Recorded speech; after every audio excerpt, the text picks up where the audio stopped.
It's a unit, and both sides of the ball and special teams. But nobody in the country knows what they got till they go out there and play. And so many kids that haven't had to respond to the lights that it's going to be really fun to see some of these kids grow up and play.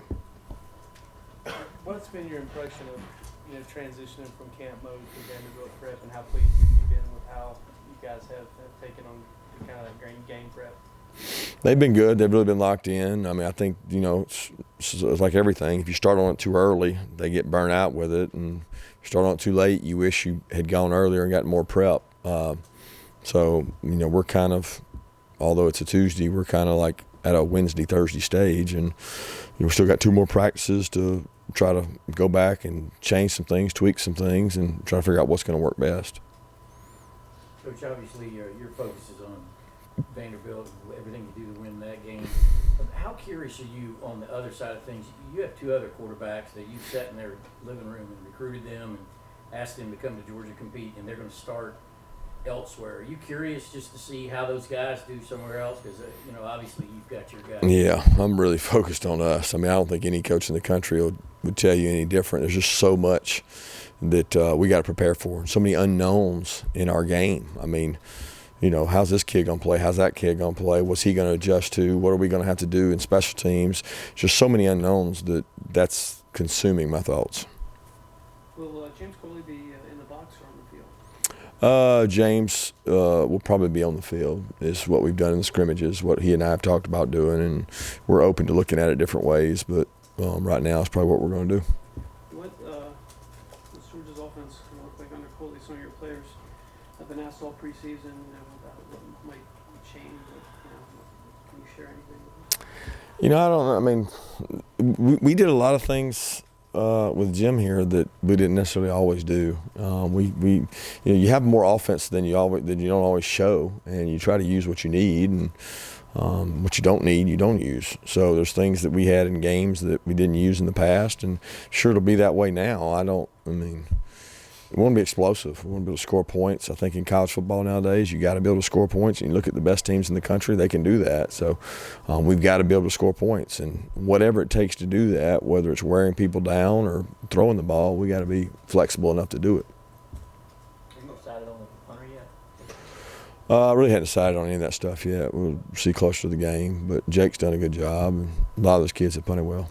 Maybe I should have asked you about this earlier, but you came into camp a couple years ago really harping on special teams and wanting to get better special teams wise. Was there any focus like that for you guys this year, that whether it's red zone offense or defense or anything like that, a specific area you wanted to improve upon coming in? No, we talked about defensively. We think we've got to create some more negative plays, and that's been a big focus for us. Red area, we were not where we need to be in the country. Turnover ratio, we were not anywhere we didn't make our goal was an area of improvement, and our goals are pretty lofty goals when it comes to offensive, defensive, and special teams, and we didn't make many of them. So that's always an area that we try to concern ourselves with. And to be honest with you, special teams, it's always at the forefront, because every game you watch, there's critical errors that are made in that game, and our intent is to try to put pressure on our opponent in every phase of the game, and that's what special teams is, a chance to put pressure on somebody. Coach, so when you go out and look at junior college guys and recruit those guys, in this case, DJ Daniel and Jermaine Johnson, so do you guys kind of project them in terms of guys who can come out and potentially have an influence like on the field immediately, or how do you look at those type of guys this year? We want those guys to be able to play right away, but we're not always right, and sometimes they have an extra year because they can redshirt and still play too. I don't think anybody in the country would tell you they go take a junior college player to not playing. There's no intent in that. You're able to see what you're getting better because he goes against better quality competition, and also they can come work out at your camp. So when you get a kid to come in and work out at camp, you you have to be careful because you're comparing him to high school kids, but he has to look like your current players, and he's got to be able to perform at a high level. And we thought both those guys were good football players, and they've done a good job in camp competing for us. With DJ, how did those extra reps during the bowl practice season sort of help him this fall in terms of getting adjusted to sort of that physical, fall football practice mentality? Yeah, I don't know that bowl did. I mean, bowl was probably overwhelming more than anything. I think spring practice was where he was able to really mature and learn and teach at a better pace. I mean, bowl practice guys, we weren't out there trying to coach him. I mean, he wasn't able to play, so he got to rep and be on the scout team some. So we got to see him, cover really good wideouts. That was the good thing, but we didn't get to really develop him. But he developed during the spring. He's done a nice job, and DJ still got ways to go too. I mean, DJ's a guy that's growing in our system. Our system's not easy to just walk in and learn, and he's done a good job trying to really come grind and meet at it and meet with Coach Warren a lot. What kind of difference would Monty Rice have made if he was healthy down the stretch last year, and how much has he kind of taken that role as a leader? Yeah, he's smart. He's bright. He plays with toughness. He probably plays better in the games than he does even in practices because he plays so hard. He plays with such good effort, and he's a difference maker for us because we don't have a ton of speed at that position where it's just lightning fast when you compare it to what we've had with Roquan and some of the guys in the history. And he's a guy that can run fast. He's a high 4.6 guy that runs well and does a good job for us. So I certainly think that his future's bright as a leader for our defense, and we need him to play well. We need him to play good to help our defense.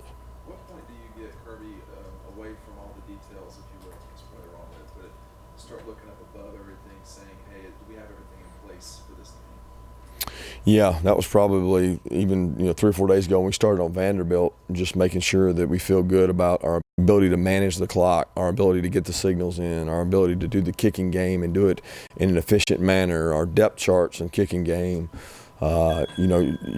It doesn't stop ever, and it doesn't start anywhere because it's just on a continuum. But I certainly think the closer you get to a game, the more you heighten your awareness to it, especially as a head coach, because you're always trying to see everything. And sometimes you try to see too much, you don't see anything at all. So you got to be careful. A couple years ago, you guys had a scholarship open. Rodrigo got it. It was a really cool moment, that video and everything. By my count, and I may be wrong on this, I think you got a couple, and I wanted to know if you were going to give anybody, any of the walk-ons or any of the contributors from that area. Yeah, I don't really talk about the 85 numbers because a lot of times things aren't accurate out there. People don't understand when guys transfer, how it counts. Grad transfers, initials, mid-years, a lot of information involved in that we just keep in-house. Brian Herrion doesn't get maybe as much hype as the guys behind him, but what's he done? It seems like he's had a pretty strong camp and maybe kind of quietly in for a bigger role. Yeah, Brian has, since he's been here, he practices and plays with unbelievable toughness and effort.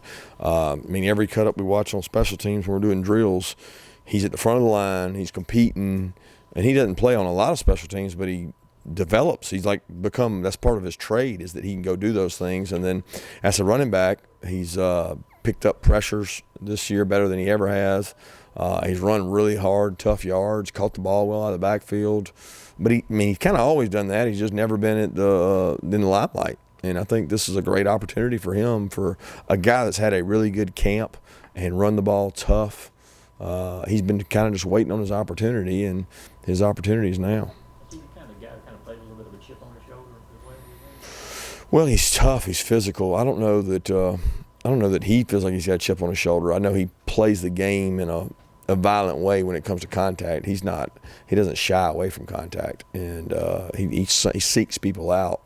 And he's really elusive, and he's got great hands. Brian's been a really good athlete for a long time. DeAndre Swift's a guy for you. He's never had more than 17 carries in a game. How much would you say of that is managing him because of his style, or maybe injury prone, and just kind of circumstances have left it that way? Or would you like to see him get more opportunities than that?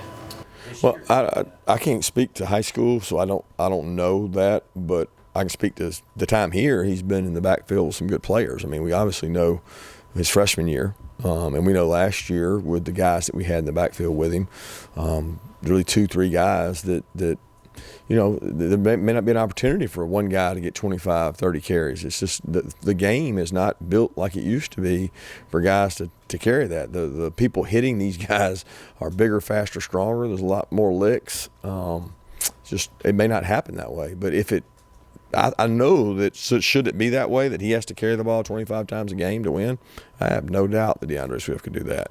But it all goes back to, is that necessary? And you do what you have to do to win. And sometimes other guys have good skill sets. Sometimes other guys are fresher. Sometimes it's a rotation pattern. And some of our games haven't dictated where a guy could get that many carries, because some of our games have been lopsided and you don't get a chance to get guys that many carries. Walter Graham had a bit of a specialized role for you guys last year with that star Sam type thing. Have you guys put more on his plate, this season? Is he doing anything different as far as the outside linebackers go, taking on more? He's a very similar role. He's playing outside backer star type deal. He plays on third down as one of the jacks. He's very intelligent. He plays well in space. He understands our system probably better than anybody in that room. So it's a very, very valuable role and depth and experience that makes you feel comfortable that he can adjust to formations that people get in. Sorry, Brandon, but I wanted to ask a follow-up here. How difficult is, when you guys put him out there at that star, how difficult of a role is that for an outside linebacker to play out there in space and to do things like that? Depends on who you're matched up on. I mean, if you're out there on Miko, it's different than if you're out there on Charlie Warner. What we're asking him to do, hopefully, is like bodies. The difficulty increases based on what personnel they're in, and the difficulty increases based on what we ask him to do. But we try not to put him to doing things that he can't do that Mark and Devon maybe can do. So there's a role for him there, and he does a good job playing it. How does the linebacker, I don't know, do you look at it as a rotation? I know when we've talked before, you said if you could just put 3 or 4 guys out there, the same ones you would, but there had to be separation. What linebacker? I was going to ask you, how does the rotation, is it a rotation or is it based on formation circumstance? How do you manage linebackers? What linebacker? Your linebacker core. All right, we're talking about inside or outside? No, I mean, just in general, both. It's open-ended question. Well, outside is really a fresh thing, because I look at the outside linebacker as part of the defensive front. So you don't play any of those guys every snap. They roll in by series. They roll in by circumstances. Inside backer is based on, or they have 2 tight ends in the game? Do they have 1 tight end in the game? Do they have no tight ends in the game? Is it third down? So there's a lot of decisions. Some guys play better in space. Some guys play better in the box. Some guys just play better all together. And each guy has its strength. And we try to put their strength on the field based on what the other team is doing. So being that I don't know Vanderbilt's game plan, I can't tell you the rotation of the linebackers. But should it be a bunch of box, it'll be these guys. Should it be a bunch of open, it'll be these guys. If we get them to third down, which I hope we do, it'll be this guy. But that's basically how it's going to work out. Is it a luxury at all to have that depth at running back you just spoke about, have that talent that you spoke of? When you guys able to see that as coaches? Yeah, the biggest benefit is our practices, because everybody's going against a good back at all times. When you got one good back, that's great and all, but you're not actually wanting to hit him. You're not actually wanting to practice against him because you're scared to death, and then your whole defense suffers. So I like to think if you got 5 or 6 good backs and you send a couple of them down to the defense for periods, your defensive players get to thud and play on good backs. So and plus your special teams take a huge jolt because you got good football players playing on those. So there's a lot of advantages. The tough thing is the management of it, because every back wants the ball. I mean, let's be honest.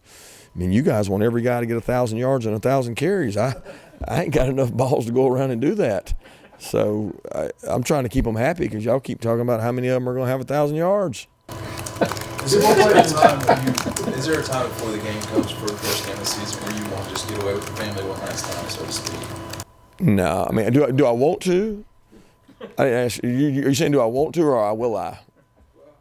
Do I want to? Yeah, but I mean, there's not going to be a time between now and the game that. How frustrating? Have you just grown to get used to that as a coach? Oh yeah, I mean, every coach in America, high school all the way down to any level, there's you sacrifice parts of your family now, because I mean I spend countless hours in this building that I don't get to be with my kids and my family, but when I do, I got to be present. I've got to be quality time, and it's quality over quantity, and they understand those sacrifices. There's a lot of benefits that come with it too. Is it hard to turn off when you know, during the season at all when you're? Oh yeah, it's hard to turn off in the season because you got recruiting, you got this. You're always thinking about what might happen in a game. What are you going to do next? I mean, yeah, it's definitely hard to turn off. If you don't, you got to be careful. You can burn yourself out and not get rest, and that's not good either. So you got to find a happy medium. And most of the time, it's really intense, stressful up to Thursday, and then I say when the hay's in the barn, you gotta let it go, and you gotta go play, and you gotta rest a little bit, recover, so you can be sharp on game day. Kirby, I was going to say yes. I think that was three questions. You're talking about DJ Daniel regarding Tyson Campbell. What kind of preseason has he had, and how tough is it going to be to decide on the starters back there? Well, I mean, they all three rotate. So I mean, everybody came up today making a big deal, but I mean, Eric Stokes has been with the twos just as much as DJ Daniel and just as much as Tyson Campbell. Those three guys have all rolled, and Tyreek Stevenson's done a good job. Amir Speed's had a good camp. So those five guys have really worked hard. They've grown. We're not really settled on who the starters are going to be when it comes to that, because those guys will rotate and play. But I mean, we haven't decided who's going to be out there. I got to go look at this practice to figure some of that out, because we don't have many more practices left to decide that. Thanks.